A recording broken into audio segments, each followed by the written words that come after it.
Hey everybody, this is Aurathas, and welcome to Gladius and the All-Infantry Challenge.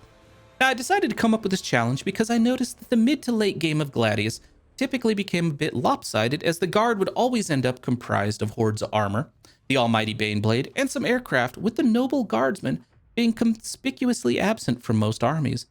Well, this is clearly unacceptable and kind of reinforces the borderline traitorous idea that the Imperial Guard is nothing without their heavy armor and superhuman reinforcements. As a result, I am setting out to discover if the Astra Militarum can destroy the Xenos and demonic enemies that have taken over this Imperial world using nothing but infantry. As for any doubters, I say to you, shut up, heretic. The Guard can do anything, and the Inquisition will be with you shortly. Now on to the rules of the challenge. Number 1, no vehicles. That means no armor, no aircraft, no artillery, and certainly no Baneblades. I know. I'm gonna miss the Baneblade too. It's my favorite unit in the game, but it's not an infantry unit. No Psykers. While these guys are technically infantry, they are hardly typical of the average guard regiment, with many never knowingly encountering a friendly Psyker and most being unaware of the fact that friendly Psykers are a thing and do in fact exist. Next, no heroes. Except the Commissar. Someone needs to keep the rabble in line. Also, a tank commander would look a bit silly with no tanks under his command, wouldn't he? Finally, no Space Marines. No loyal regiment would open fire on loyal chapters of the Adeptus Astartes, and the Guard will not accept them as an ally for this challenge either. This is strictly Astra Militarum versus the enemies of mankind, the Necrons, Chaos Marines, Orcs, and Tyranids. Now, the next step is to determine who would undertake this insane challenge. What regiment would be crazy enough to go after the monstrous and technologically enhanced enemies of mankind with no support, with no reinforcements, and the very real possibility of dying for the Emperor in a completely unnecessary fashion? Okay, so really only one regiment comes to mind in this scenario. So let's ready our tactical shovels and fix our bayonets as we join the Krieg Regiment in their hopefully successful conquest of Gladius, and give them their wish to serve the Emperor in a rather reckless manner. Now, the strategy is going to be a bit tricky, as we will need to move fast, since giving the enemy the chance to churn out legions of vehicles will drastically reduce our odds.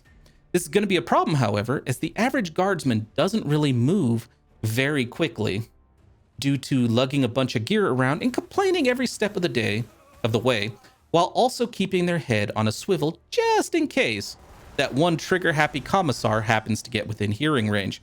And let's be honest, the average guardsman doesn't really have much processing power to work with for that much multitasking. As a result of our need for speed, I will need to forego my standard tactic of building economic and production powerhouses while hoping the enemy leaves me alone and get to scouting immediately.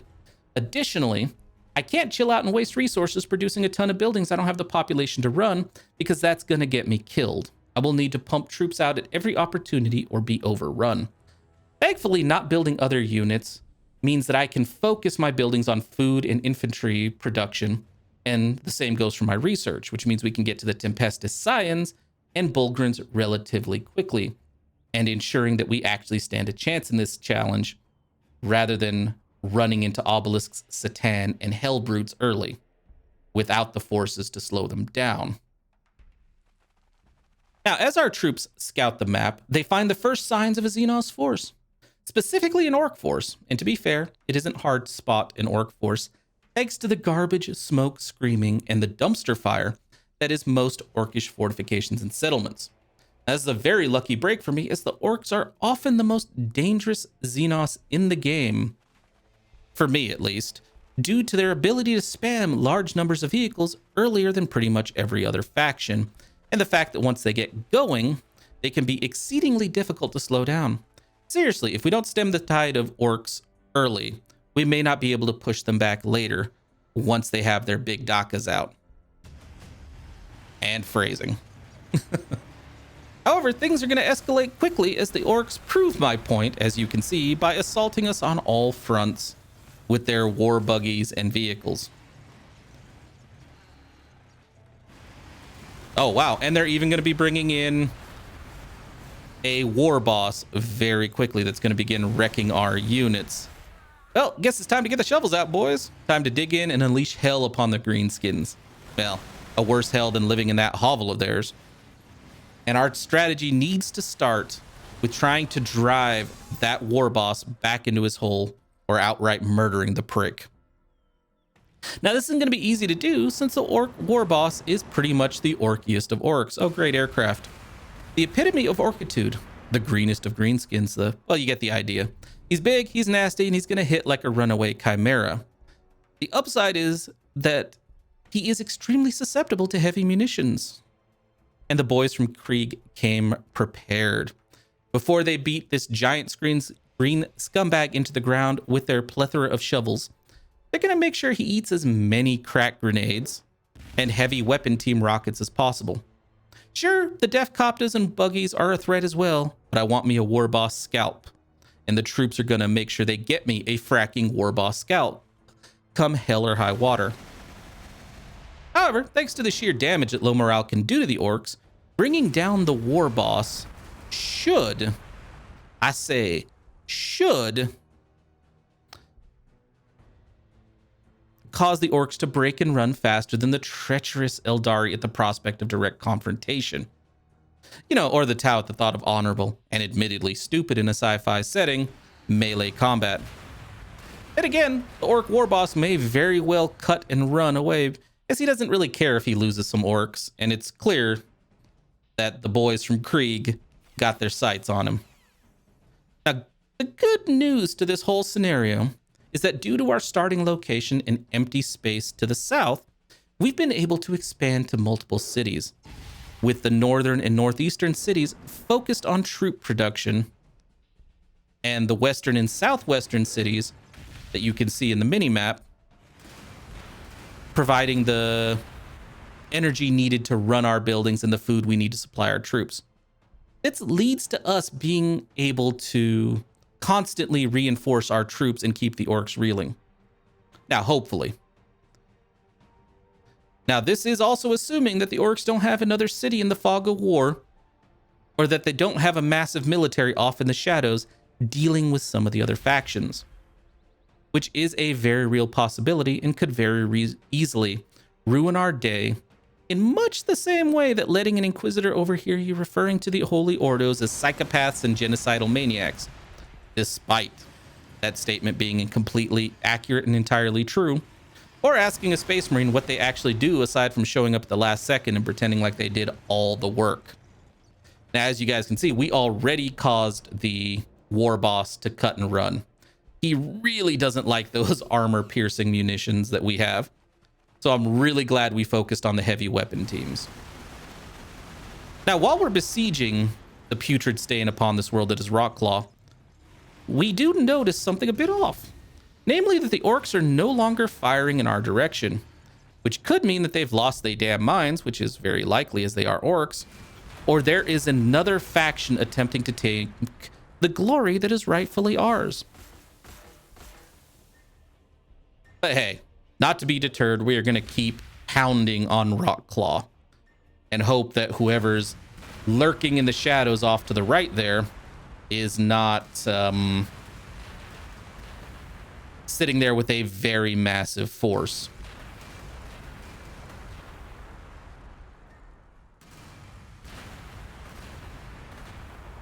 Just a few more hits. Come on. Ah, and of course it would be the traitorous emo heretics that are the Chaos Marines. You can't seem to have a good scrap anywhere in the galaxy without them showing up like the cockroaches that they are and just making the whole situation that much more miserable. Ah, well, at least the Emperor will be pleased that we'll die while taking some of the traitorous mongrels with us. It's a good day for Krieg. Ah, and as the fortress of the orcs, Rockclaw, falls beneath our rockets and lasguns, we can see the rest of that ancient enemy's forces. And it turns out there are a lot of the misbegotten bastards of chaos. Cultists and heretics abound in every direction and outnumber us quite severely. Cockroaches indeed. Then again, that puts the forces of Krieg right where they like to be. Surrounded and outnumbered, the better to sell their lives dearly for the Emperor. Not necessarily so at times, but hey, all the Imperial regiments are crazy to some extent.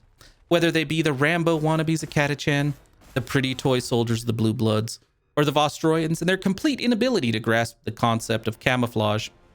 Of course, crazy is somewhat necessary to face the threats faced by the Imperium, and the Astartes, as full of themselves as they are, can't be everywhere at once. And the Sisters of Battle often do more harm than good with their somewhat free use of the Flamer and their fanatical devotion to a corrupt and self-serving ecclesiarchy. I can already hear the Inquisition coming for me. Now, as you can see, we have not been idle, as our cities have been constantly bolstering our forces, which is a good thing, as those forces are going to be facing off against one of the greatest threats to the Imperium, the ancient and evil Necrons. This is a tough matchup for us, because the Necrons may just have the best anti-infantry weapons in the game, which the Necrons are most likely going to promptly show off and send a few of our stormtroopers to the Emperor's embrace, and causing more than a few of our other units to wet themselves in unison. Now here's hoping numbers allow us to break through, and that the Necrons haven't had time to spread too quickly, as a Necron lord with multiple cities is arguably the greatest threat in Gladius. There's a lot to be said about the bowel-loosening terror of seeing a line of transcendent Satan, obelisks, and monoliths coming for your cities and your lives. Of course, since the Necrons are made out of metal and seem to love their skimmer units so much, they're going to make some very nice targets for our heavy weapons teams. It also helps that the Necrons, like the Vostroyan and Royal Volpone, seem to not understand that being shiny and decked out in bright colors is not a good idea when there are hundreds of angry foes with ranged weaponry and murder on their minds in the area. Now, not ones to look a gift horse in the mouth, the forces of the Imperium unleash a barrage of rockets, grenades, and las gunfire that is prodigious enough to make the Necrons wonder if it might not be a good idea to return to their nap and leave this world to the very active and extremely violent younger races waging war across the surface. Oh goody, the Tyranids! Once again, the Holy Emperor gives with one hand and takes away with the other. While it does appear that the Necrons have been fighting on two fronts and are distracted, turns out the distraction was the Tyranids, and we are now stuck between two monstrous forces, what appears to be numerous Tyranid cities, and are now fighting on three fronts. Ah well, it's the Imperial Guard's lot in life to constantly face the bleakest of scenarios and suffer, while the Astartes are off earning the praise and glory. But the good news is that we do have some reinforcements on the way. Big, strong, and dumb reinforcements that will be useful for destroying these Tyranid bastards and won't mind dying in the process. Truly a fine ally for Krieg, and I am, of course, speaking about the massive Bulgrins. Also, we have good news at last. The campaign against the forces of chaos has ground on for many turns now with no end in sight. But we finally managed to locate their cities despite fighting a never-ending war on all sides. Sure, the city's pretty damn hideous, and we are likely to go insane and need to be purged by the Inquisition for setting eyes on them, but at least we finally have a target, and a potential end to the tide of bloody junkies and cultists, and whatever other abominations these emo bastards may have waiting for us. As quickly as they are to seek out suffering, they do seem mightily averse to rockets to the face, though. Guess their devotion to their gods isn't as great as they claim. Simply shameful. However, with the discovery of the Chaos Strongholds, we run the very real risk of losing massive numbers of troops to fortified enemy troops and the guns of their city. And those fortifications can really chew through our units. Now, while our forces are making headway against the enemy in all theaters, there is a bit of a problem in that we haven't seen hide nor hair of the Necron city. Well, the city is finally found by some of our scouts. Scouts who probably lose many of their number in the ultimate sacrifice to give the rest of our regiment useful coordinates. While that may be of small comfort to them, we'll make it worthwhile by bringing the Necrons to their mechanical knees and leaving so little scrap behind that not even the cog boys with their fascination with all things machine and mechanical will be interested anymore. Then again, considering the relationship between cog boys and toasters, the Necrons may actually be grateful to us. And that's a heretical thought. Now, while our losses mount and troops fall, some of the Tyranids and one of their cities fall to our combined might and die like the bugs they are. Specifically Paralymphex. And this is thanks in no small part to the actions of our Bulgrin reinforcements. They may be dumber than orcs and have the hygiene to match, but I guess you don't need intelligence when you carry a shield made from tank plating and a club larger than most humans. Bulgrin Smash. Bulgrin Smash good. Now, normally I don't bother with Bulgrin units in a regular playthrough, as they are extremely slow and can be torn apart by most vehicles. But their ability to soak up damage to protect our heavy weapon teams was an absolute lifesaver here. I may have to reconsider their utility, frankly, in a normal campaign. You know, if there weren't a mind-boggling number of these creatures out there, it'd be easy to forget that they're a threat, considering how easy these slimy bastards went down. However, there are a mind-boggling number of the slimy bastards out there, and more showing up every day. So there's a good chance that everyone in the Imperium will end up in a Tyranid's belly. But hey, at least we'll go down fighting and take as many of them as possible down with us in true, ridiculously suicidal fashion. Man, the Emperor should probably get his decaying backside up off that throne of his soon, or there won't be much left to save or rule. But there they go. The end of the the Tyranid forces. It's a great feeling. Now, this war has given us many acts of heroism and sacrifice, but none will ever be as beautiful as this, the sight of a Commissar destroying a Chaos stronghold single-handedly. Sure, he had some backup, but the final blow was his alone, and it makes you begin to question the veracity of the feats attributed to a certain Commissar of the Valhallans. I guess miracles can happen, but it does help to prompt those miracles with tons of high explosives, because if said miracles don't manifest itself or themselves, hey, explosions. As if prompted by the heroic actions of the lone Commissar, the forces of Krieg make a final daring charge to put an end to the enemy cities. Bakenhon, or Bakenkon, however you pronounce that, of the Necrons being the first target to feel the combined firepower of heavy weapons teams and the Tempestus Scions. The Gauze weapons will send many of our brave men to their graves this day, but even they will not be enough to stem the tide. I mean, the threat of potential death by Gauze weaponry pales in comparison to the certain death of disappointing your Commissar. And the Commissar is a whole hell of a lot closer than those Gauze weapons and the Xenos monstrosities utilizing them. At least we won't have to worry about the creepiest of the Necron units, as the flayed ones are not around. That's a very good thing, considering just how nasty they are. I mean, seriously, you gotta wonder, are the flayed ones themselves the bigger threat, or the diseases most likely carried by the wet and rotting skin that they like to drape themselves in? Also, how is it possible for those creatures to sneak up on anyone? Wouldn't the smell alert you? Then again, the smell of an Imperial guard camp is probably not all that pleasant, and likely falls somewhere between sewer and Nurgle Shrine in terms of stank and hygiene.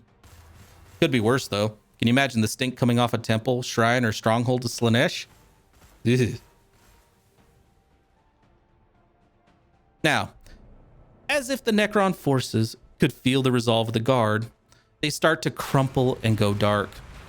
Of course, this would be a whole lot more encouraging if there weren't true tombs filled with millions of them beneath the surface of Gladius. But, you know, let's not share that information with the troops, all right? They may not be able to handle it. Also, we should probably get our hands on some toasters for the inevitable Mechanicus expedition to have improper relations with, as they are bound to be miffed and frustrated that we didn't leave them much to inspect, tinker with, or have relations with. God, those cog boys can be more than a little gross. I don't even want to know what they do with those mechadendrites. God, can I be mind wiped now? Ugh. So, with the Necrons finally gone, the forces of Krieg set their sights on the final enemy stronghold on this world. And you can almost feel the fear emanating from the traitors and heretics. And fear us they should, as none are more devout servants of the Emperor than the Krieg, and none will lay down their lives as gladly to put even a single heretic in the ground. Sure, laying down their lives shouldn't be their first choice, but you try to explain that to the soldiers of Krieg. I swear it's like talking to a damn wall. I blame the gas masks, personally. Ah, well. At least it doesn't stop them from laying a glorious barrage on the forces of chaos and watching their cities burn and crumble before us.